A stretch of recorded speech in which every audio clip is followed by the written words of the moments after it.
John was formerly Senior Vice President at John Locke Foundation, North Carolina's conservative think tank.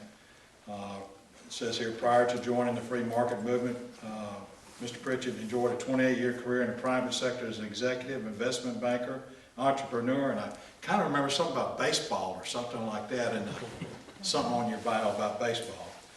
Oh, here it is. Is also the CEO while overseeing the turnaround of the AstroTurf brand. Is that the same as the AstroTurf that's on the universities now that's specialized? It is. Okay. John received his undergraduate degree from Appalachian State University and did his graduate work at the University of South Carolina and the University of North Carolina. And you're still pulling for Clemson. The Pritchetts also have 3 adult children. Meredith looks like Zach and Chase. When he's not defending liberty, John likes to play tennis, golf, bird hunt, and garden. He's in the perfect state for that. He's also an accomplished writer and a thought leader, as his opinions have been published broadly by many national publications, including the Wall Street Journal, Forbes, National Review, the Washington Examiner, the Federalist, and many newspapers across the country.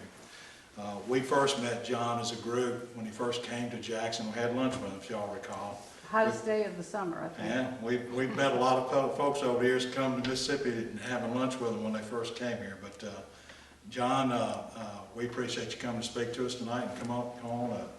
Thank you.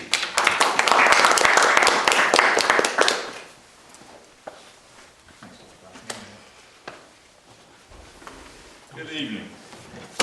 Thanks for having me again. I enjoyed being here last time, and if you invite me back, I'll keep coming. I'm going to give you all a copy of the High Road to Freedom, which is the public policy guide. Fairly fresh off the press, but I'm going to tell you a little bit about it first, because if I give it to you, you're just going to read it and not listen to me. And I will be brief. I'm wearing a Clemson sweatshirt because one of the children, one of my children is Chase, my youngest son, who went to Clemson. So I don't have any LSU connection, so I'm going for Clemson tonight. And I don't know who scheduled this, but you know I love you if I'm coming and college national championship night, right? I keep it short so we can all make the kickoff, all right? Let me just briefly tell you, if you don't know what we're all about. I'll make this brief because most of you have probably heard this before, but at the Mississippi Center for Public Policy, we're really interested in sort of foundational ideas and trying to hold our government to those. So what are those things? Well, first of all, limited government. Secondly, personal responsibility. And third, free markets. And so we know that when markets are free and when there's lots of competition and when there's choice, we get better solutions. That's a better way to allocate resources rather than to give it to government and expect government to solve the problems that we have. We'd rather have private institutions solving those problems. Nonprofits, like our groups here, churches, families, neighborhoods, small and mid-sized businesses.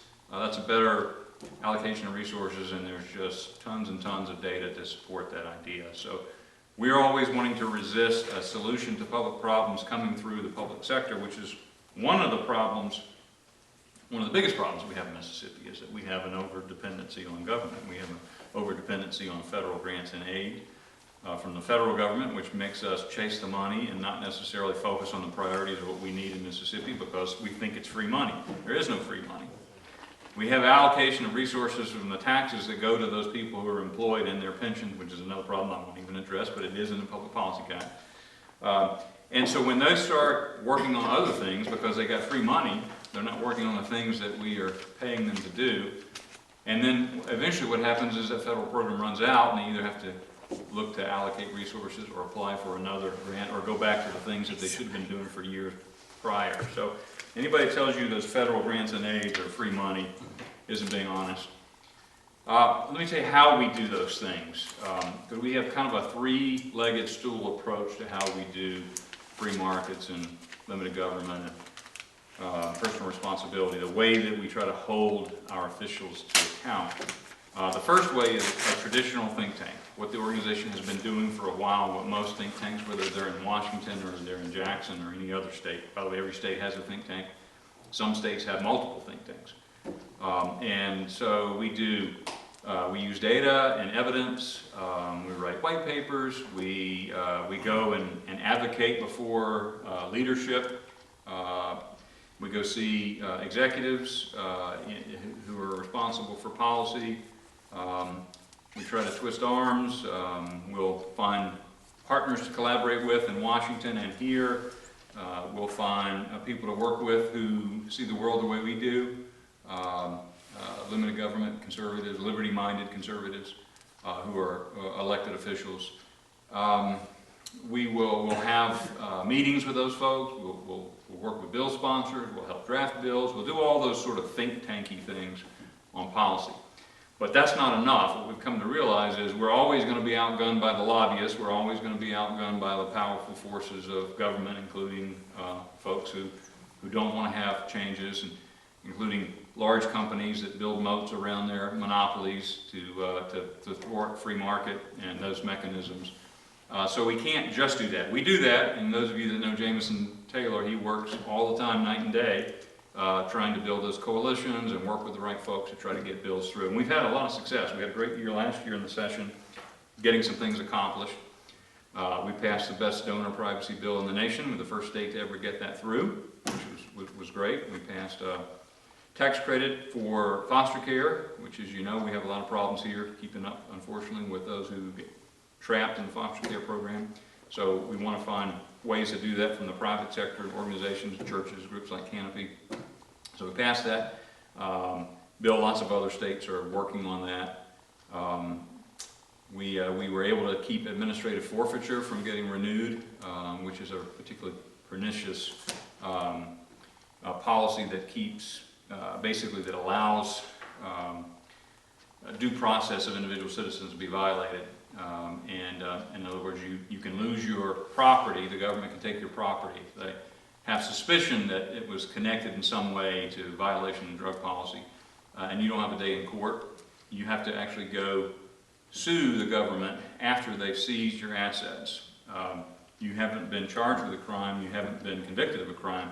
They've just used a little bit of a trick to basically sue your property, but not you.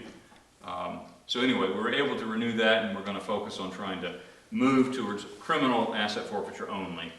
We want criminals locked up, but we don't want to have people due process violated in the process of trying to find local money in communities.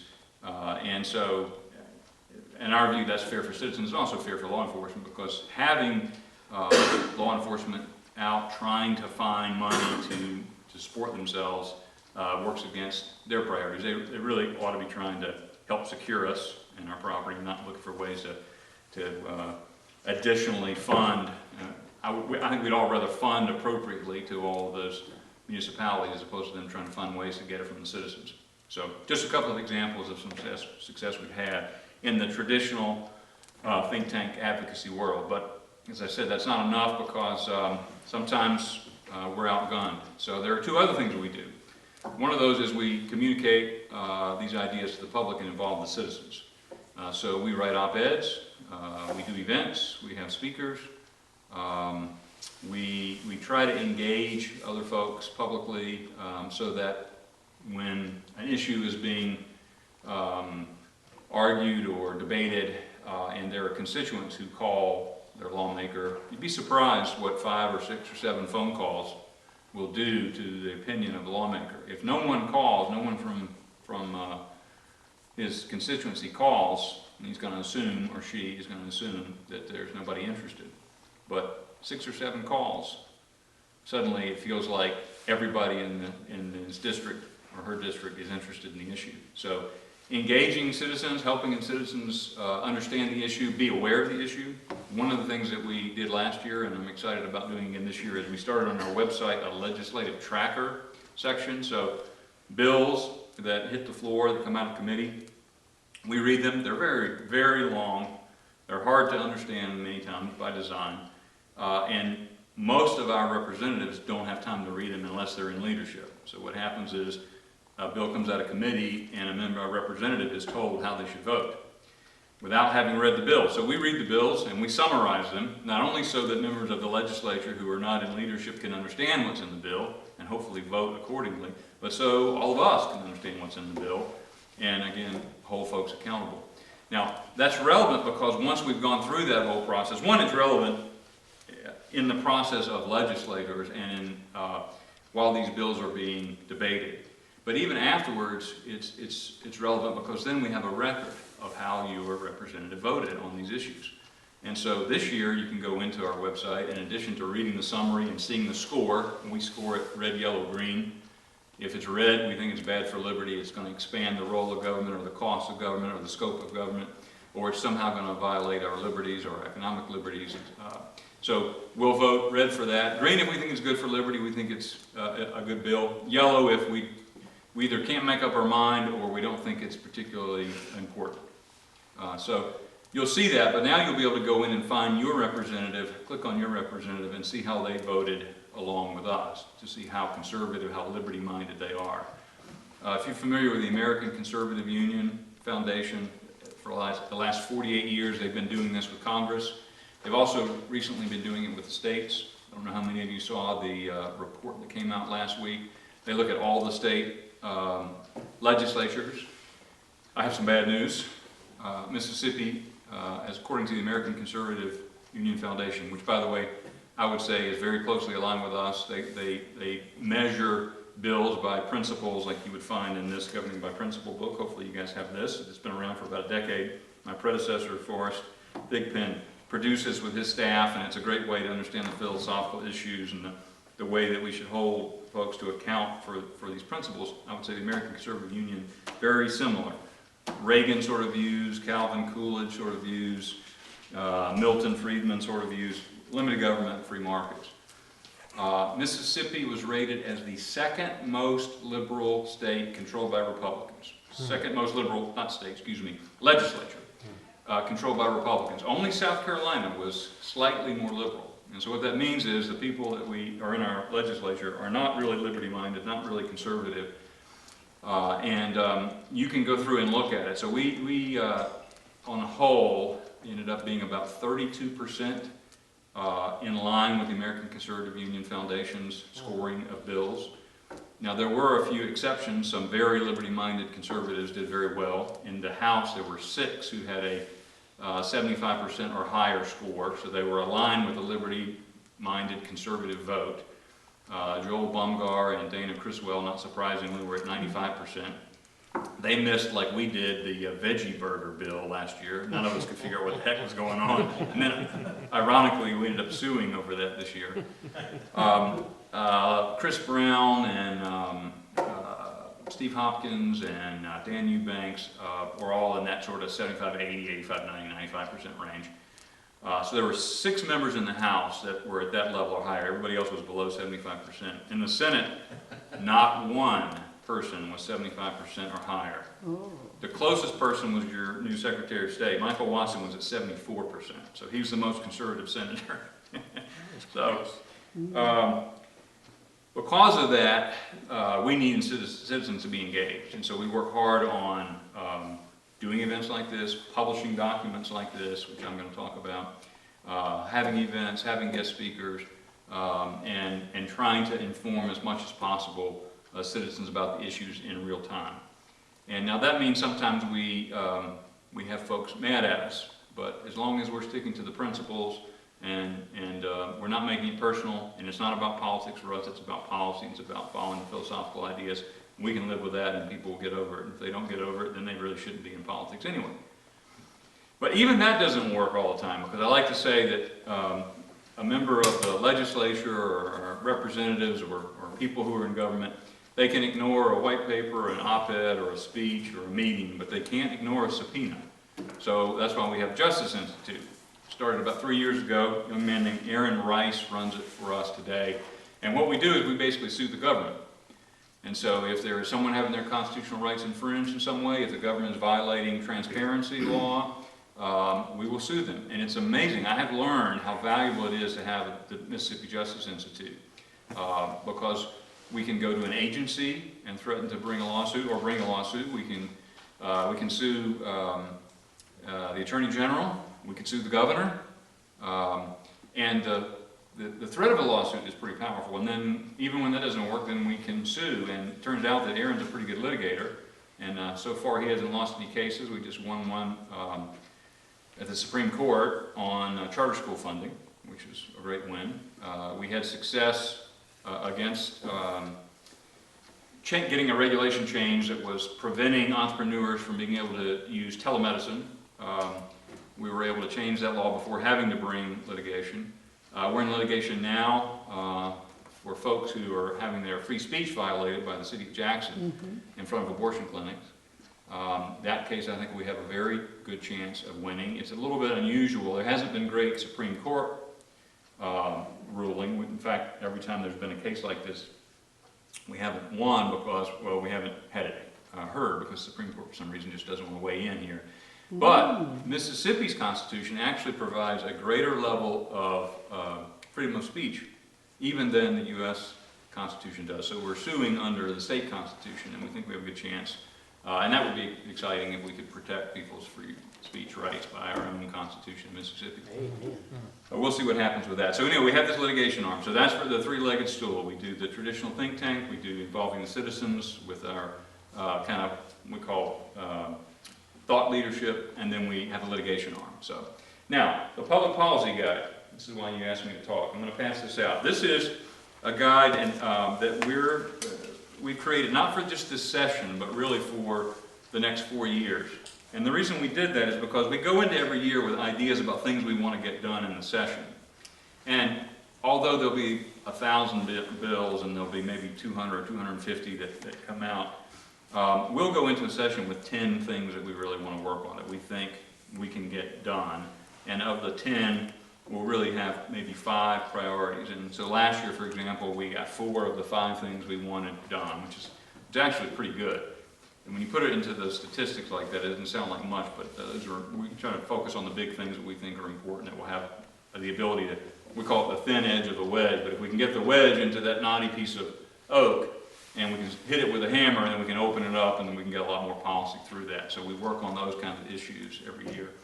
But this is a guide really that's more long-lasting. And so what we did was the reason we did this is because I think a lot of times there's a problem getting the political folks to understand the philosophical idea. So I mentioned this book before, Governed by Principle.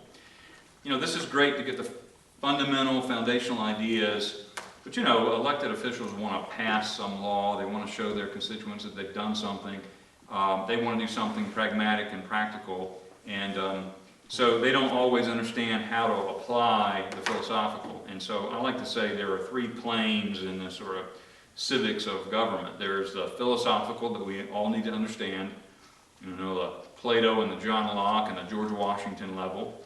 And then below that, I'll call this at the lower level, the political. This is, you know, this is the Reagan, and this is the James Madison, hopefully, and the Calvin Coolidge level, right? So what they were good at is they understood the principles, they believed in the principles, but then they could communicate and carry out those principles in the policy.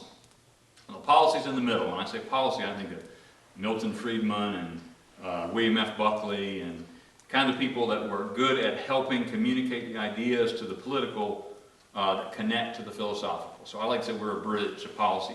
These ideas are ways that politicians can get things done, but they can do them consistent with the philosophy. Right? The philosophical ideas of limited government and free markets and personal responsibility. So we took about 6 months. We looked at 28 policy issues.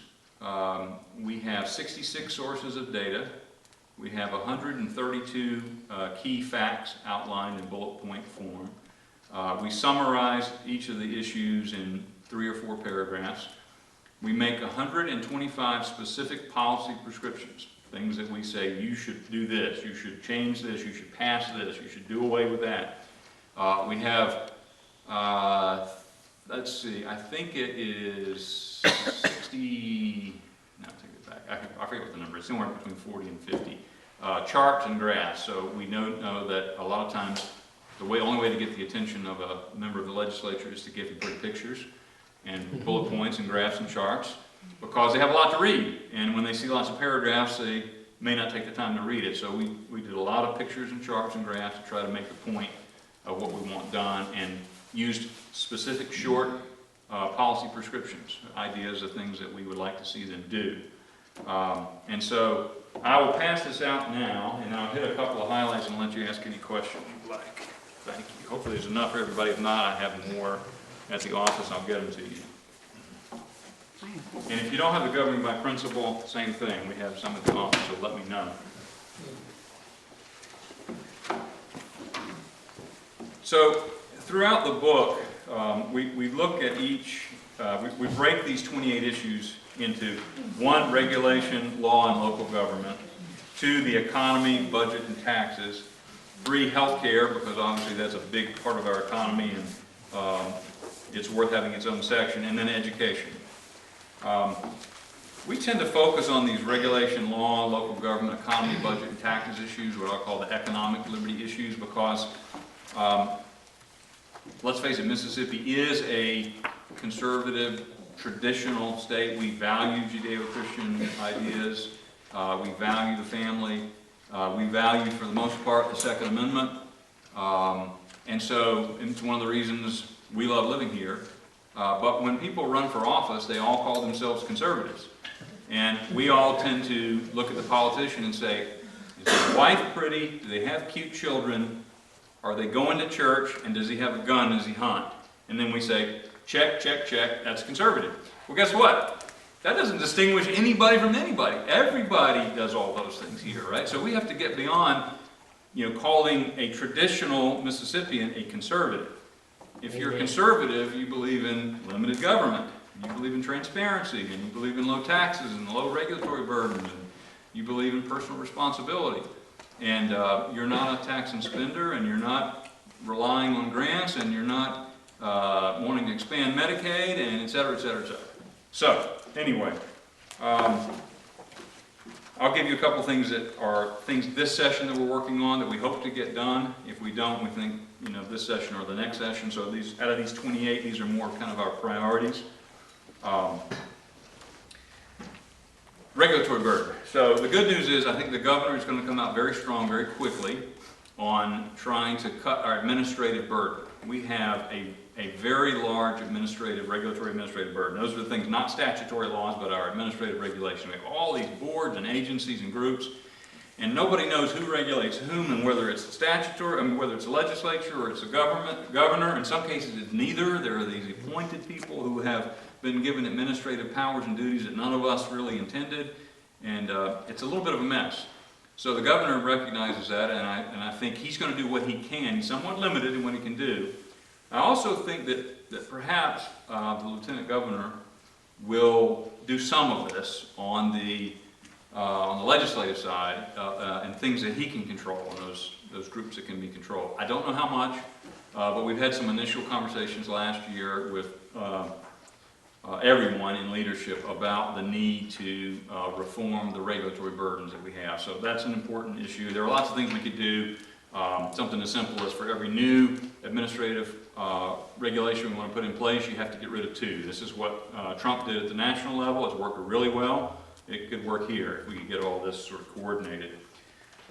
We could do something like Idaho did, which was they just threw them all out and said, let's just start over and see what things we really need. I don't think that would happen, but that's certainly an option. And we could do some things like sunset provisions, automatic renewal. So there are things we could do there. Not sure exactly what will get done, but we're going to get something done there. I'm not sure that right now there's an appetite for continuing our progress away from civil asset forfeiture towards criminal asset forfeiture, so I wouldn't put that at the top of our list, but it's a priority. Lots of these things in here, maybe not our priorities, but are part of a bigger issue, which is that dependence on government and that and lack of competition and choice, whether those are cottage food operators or whether those are craft beer operators. Again, it's not really a big issue, but lots of little issues that are about the same thing. We are not focused in a big way on criminal justice reform. There are things that can be done, and there's an appetite for some more. I don't think a lot more, but some more. Empower, who is a group we collaborate with, does a lot of work on criminal justice reform, so they'll continue to do that, and we'll work with them. We also work with Americans for Prosperity fairly closely too, in addition to Empower. because we're fairly closely aligned, particularly with Americans for Prosperity, because they tend to work on the economic liberty issues as we do. Occupational licensing is a concern. We license about 20% of all occupations in Mississippi. In the 50s, it was 5%. You have to ask the government for permission to do a lot of things, including threading eyebrows. I don't know how many of you know about our case. We've sued over a young lady who had a thriving business doing eyebrow threading. She learned in her native country of Nepal, where that's a very natural thing people do, very good at it. Anyway, she was in school and started the business and had 4 employees and 2 locations. The business was really going, and then, of course, government went in and shut her down and said, no, you can't do this unless you have a license. And that license required her to not continue her schooling and then spend several $1,000s to get the license and take about 600 hours worth of training in order to get the license so that she could legally do eyebrow threading. But of the 600 hours, there were 0 hours of that training connected to eyebrow threading because nobody knows how to do eyebrow threading. So they wanted the one person who knows how to do it to pay to get training from the people that don't know how to do it. So there's a lot of that. There are other cases. We have that case ongoing now. Aaron is representing her, and I think we have a good chance to win, which again will help us start to look at evaluating all of these occupational licensing issues, because that keeps people from getting a job. That whole point is we want people to be productive and go start businesses and serve people and compete. And if we have all these occupational licenses, it's burdensome and it's difficult. And if you don't have the money to do it, you can't take away time from it, you'll look for a government job instead of one in the free market, which is what we want.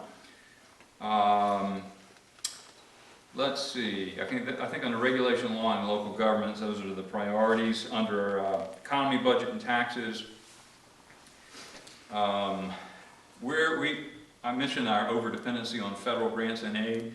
We're 3rd in the country. Up until last year, we were 1st in the country, or I should say last in the country. That's how you want to look at it. 43.3% of our revenue was coming from federal grants and aid, and we led for several years. This year, 2 states passed us, so we're actually only 3rd. We stayed at 43.3%. So that's an issue. We have to be prepared. I'll tell you, the federal government is going to start to do less. Eventually, this administration, if there's a second term, they're going to start looking at cutting deficits in the debt. They're eventually going to get to that. There's a lot they're working on now, but as this economy continues to hum along, this is the time now to address that. There are more people working, there are more women working, there are less people unemployed, there are more people getting off of the government dole. Now is the time to go after that. And so part of that will be to go back to federalism, to let the states do what the states do, and the federal government get out of sort of telling the states what to do by handing out the money and then saying follow along. So we better be prepared for that, because when that happens, then we have to substitute that money. So we're concerned about federal dependency. Corporate welfare, I learned, and you'll read this on page 39 when you get a chance to read this, I learned that corporate welfare actually started in Mississippi. Let's see, let me look at it because I can't remember the gentleman's name. Back in the New Deal. The mayor who became governor. Somebody's going to throw out the name for me. Paul B. Johnson. Wait a minute, it's not page 36. Theodore That's Gilbert. where it is. 39.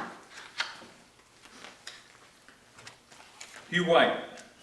There's Hugh White in the 30s.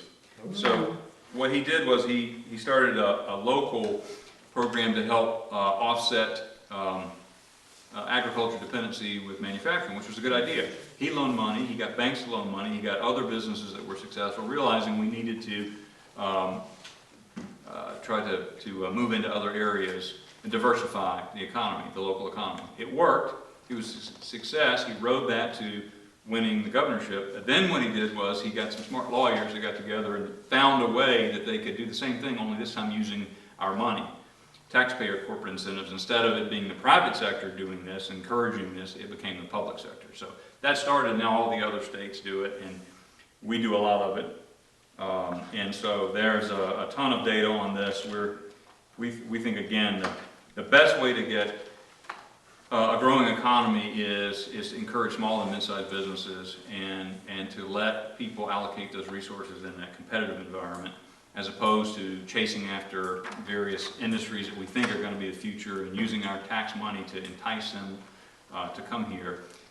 The data is that we never get a good return on that money invested, and that money ends up helping a company who's competing with a company that was already here in that sector who did it without any government help, so it's fundamentally unfair on top of it not being a great use of our monies. So we'll continue to work on corporate welfare, federal dependency, film incentives are part of that. On infrastructure, obviously there'll be this debate over whether or not to raise gas tax, which we'll be opposing, including the local option gas tax. Let's see, let's move over to health care. Certainly we're opposed to Medicaid expansion. I understand, I got some news today that very quickly there's going to be a bill, maybe the first bill, that's going to be for Medicaid expansion, proving that we do not have a lot of conservatives in our legislature. So we're going to be fighting that. One of the ways that we can fight that is with solutions that we have that are alternatives to health care, to Medicaid expansion, like, for example, getting rid of our certificate of need laws. So we have these antiquated certificate of need laws that were passed by the federal government long ago. They realized that doesn't work. It actually is the reverse of what we intended, and it doesn't provide more competition, it provides less competition. And so we've got some really antiquated laws here, and we're going to be focusing on that, very much focused on that in healthcare, because we do believe that we can go look at healthcare like free market. We can be innovative, we can use technology, but we've done all these things to sort of game the system so that we have dependency. And we think because, politicians think because they may sign up 300,000 new people and give them an insurance card from the government that they've made their health care better, but that's not giving them health care, that's giving them insurance coverage, and that's different than improving health care. So we're going to be focused on that issue as well.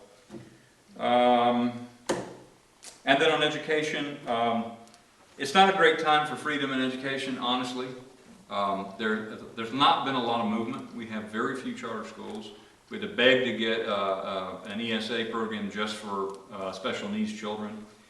So I'm not sure, I don't think there's a hope that we're going to move that along. I think we maybe hope we can tread water for a little while and come back at that issue later. It just doesn't seem to be an environment where educational choice is appealing. I think frankly, it's probably the pressure from unions and public employees. We'll also continue to work a little bit on the PERS program, on looking at the problem there of how we haven't funded the liabilities that we have in pensions, and that's a problem that we're leaving for children and grandchildren, and so we'll continue working on that. Again, I'm not sure that in this session there'll be anything done there, but we'll stay on it. So those are some of the things that we'll work on for this session.